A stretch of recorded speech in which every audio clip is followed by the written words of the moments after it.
Hi everyone, my name is Brittany Jordan and I am based out of Kansas City, Kansas. I've been invited here today to talk to you about the topic of understanding. It's a topic that's really near and dear to my heart, and as we go along, you'll get to hear a little bit of the reason why. I want to get us started with a poem that I think really gets at what it means to embrace a sense of understanding. This is a poem by Rumi. This being human is a guest house, every morning a new arrival. A joy, a depression, a meanness, some momentary awareness comes as an unexpected visitor. Welcome and attend them all, even if they're a crowd of sorrows who violently sweep your house empty of its furniture. Still, treat each guest honorably. He may be clearing you out for some new delight. My spiritual journey has felt very much like a long, winding road, as I'm sure many of us can relate to. Religion has always been a part of my life in some way, shape, or form ever since I was a child. My mom was raised fairly religiously, and then she, around about when I was age 10, had been going through a real process of searching and wanting to find the truth. And she, of course, found a group that said that they had the truth in the way. In this group, they did have a lot of words of wisdom or pearls of wisdom, as we know about a lot of religious sects. Yet for me, it came to feel very restrictive, and it was fear-based. It was our way or the highway, and that wasn't something that I could ultimately operate within. So when I was 16, I decided to strike my own path and spent probably a good 10 years wanting nothing to do with the topic of religion or spirituality. It had left somewhat of a sour taste in my mouth. Yet the decision to go into the field of counseling, licensed mental health professional, licensed counselor, and things have a funny way of circling back around, as we well know. It's hard to be in this field without coming to embrace the topic of spirituality. The moment that things really started to open up for me was when I was introduced to a type of therapy called internal family systems therapy, which is very similar to the movie Inside Out. For those of you who've seen that movie, it basically gets at the idea that we are not just our thoughts, feelings, and behaviors. Much like Rumi put out that we are often entertaining these inner guests and these inner parts of us who have something to say, who are always trying to get us into a place of safety. And at the core, we all have this well of self-energy, or this trueness of our being. So internal family systems therapy started to give me the what. It provided me a framework to understand being human on a much deeper level. And then I came to be trained in a type of therapy called EMDR, which stands for eye movement desensitization and reprocessing therapy. And that therapy opened me up so much further, and it gave me a lot of the how. It gave me a lot of the tools to really observe and sit and be with what we're experiencing inside. And a lot of what EMDR puts forward, as well as internal family systems therapy, is that compassion and curiosity are so important as we develop a relationship to ourselves and to spirit. There's so much that unfolds once we're able to come to a place of understanding, once we're able to allow whatever is there to be there. My personal definition of compassion is to tend and befriend whatever it is that we're encountering. So you might say that understanding is one of those processes that helps grease the wheel, helps things travel in a smoother way. So to delve a little bit further into the topic of understanding, I have a passage from the book Keep a True Lent. So I'm going to just read this passage here and speak a little bit more. Spiritual understanding is the ability of the mind to apprehend and realize the laws of thought in the relation of ideas one to another. It is that something through which we understand God and ourselves.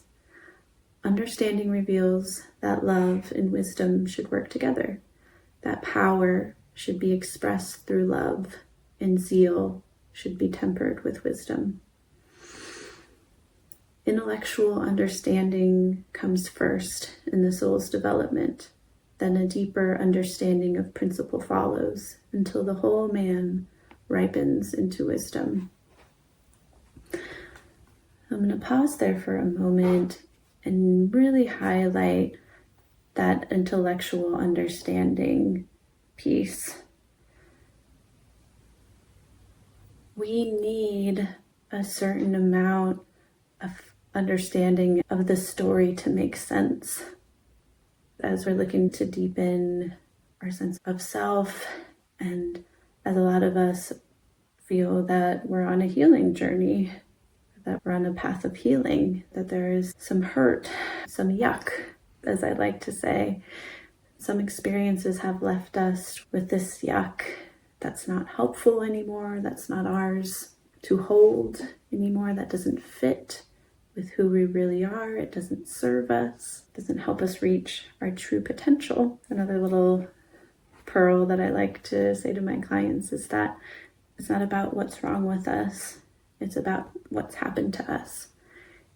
And that unfolding of being able to tell your story, of being able to have a timeline, of being able to look back and see, there's this really beautiful moment when I'm working with folks on their story and their timeline where they reach a place of, no wonder X, Y, and Z. No wonder I'm so hard on myself. No wonder I have struggled to form close and loving relationships. And it's that sweet spot of no wonder that so much opens up, so much potential for taking a stretch, for coming a little bit more and more into ourselves and into our bodies. Helps it feel a little bit more safe to be conscious, to be present, to be here when there's a sense of understanding. And it's understanding as well that acts as a bridge between intolerance, between judgment and self-criticism, to a place of forgiveness, of being able to let go. When we develop those deeper and deeper states of understanding, we're able to forgive. We're able to let go. And that's what we're needing so much right now, is to calm down that fierce wrestling, that fierce grasping that happens when something is being asked to fall away, and create space for something new to come forward. We're so hungry. What I'm seeing is that we're so hungry for understanding, so important right now, both of what it means to be human. Folks are really hungry for what it is that I've spent a lot of my time trying to understand: states of consciousness, the biology, the neurophysiology of the human body. I often liken myself to a human mechanic, someone who's here to help people get under the hood and just understand a little bit more about this vessel that we're all living in. And then not only understanding ourselves, but understanding the world around us. There's also this deep pull to recognize the answers are out there. And often what all it takes is stepping outside and just observing what's happening around us. The earth has all of the answers, just through the changing of seasons, through our animal and plant and rock and mineral brothers and sisters. That wisdom is there. When we're feeling lost, we can see right in front of our eyes that nothing lasts forever. So again, that intellectual understanding, it does come first. It is important along our way. We do need a certain sense of this makes sense in order for deeper layers to unfold, for deeper knowings to come to us. This passage goes on to say, those who are being educated in truth through the power of the word will finally arrive at the place where the true light from spirit will dawn on them, and they will see with spiritual understanding and have proof of the reality of the Christ mind. I realize that God is supreme knowing, that in me which comprehends is understanding. It knows and compares in wisdom. Its comparisons are not made in the realm of form, but in the realm of ideas. Understanding is that in me which knows how to accomplish things. I claim my Christ's understanding at all times. If willfulness of the mortal tries to take over, I greatly deny it power and affirm for spiritual understanding. At all times, I hold for absolute freedom in the Lord. God is the one principle. We are all as free to use God as we are free to use the principle of mathematics or music. The principle never interferes, but if it is to be rightly applied, I must develop understanding.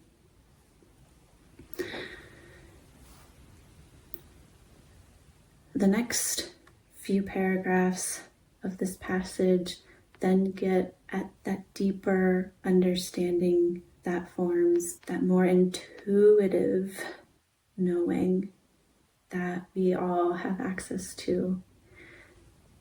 I heard someone say once that intuition is fast and science is slow, and I hope that doesn't ruffle any feathers, because I do believe that science has its place, or the process of experimenting has its place. I've just found that there's a certain knowing that when we feel safe enough through our more mental understanding of things, when we feel safe enough to lean into what we notice inside, when it's okay to feel our feelings and it's okay to have a stray thought, there's then this knowing that doesn't necessarily come from anything that's happening right in front of us. It just is. And that then opens up a whole new world of deeper, ancient wisdom that exists for us all to tap into. When there's space for love, that comes through forgiveness, that comes through compassion and self-understanding, we can then know more of our true gifts, of our true capacity, of our true purpose. So you might believe that a person has a purpose or a calling.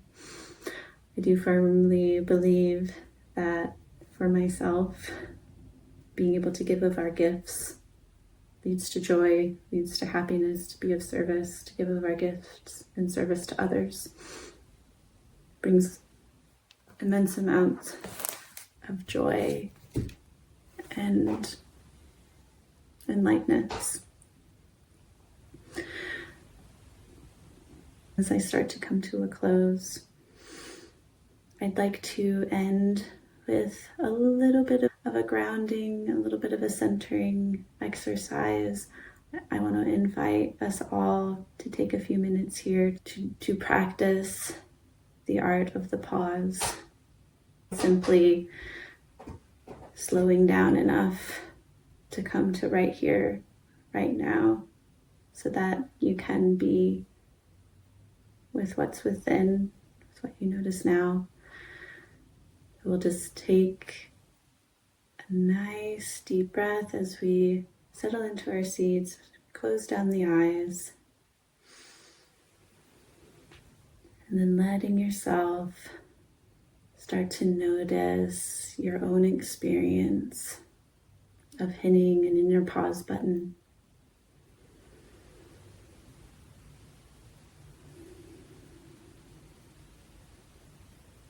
Of the state of change that happens when we realize we're moving from one moment to the next.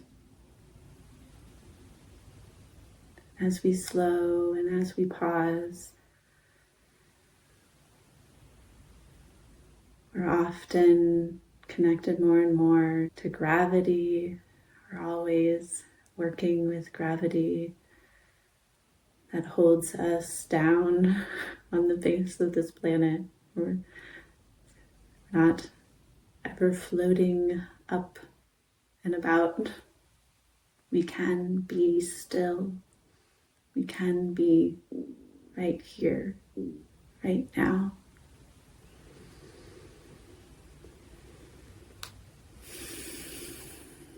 Letting yourself be supported and held by the seat you may be in, by the ground beneath you.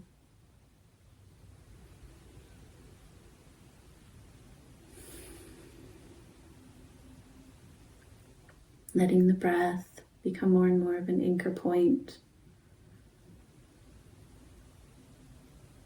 Feeling your connection with the breath. Perhaps noticing a sense of expansion with each breath in, a sense of letting go with each breath out.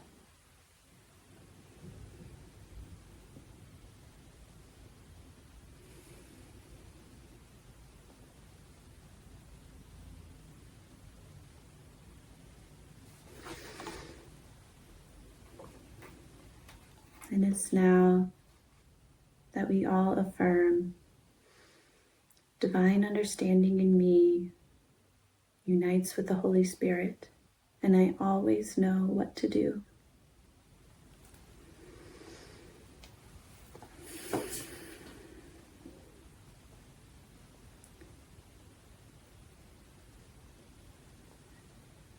Whenever you're ready, coming back to the room, opening your eyes. And I hope you leave this talk today with the comfort of that last phrase. Divine understanding is in me. I always know what to do. The answers are there. And I wish you well in your journey to find them.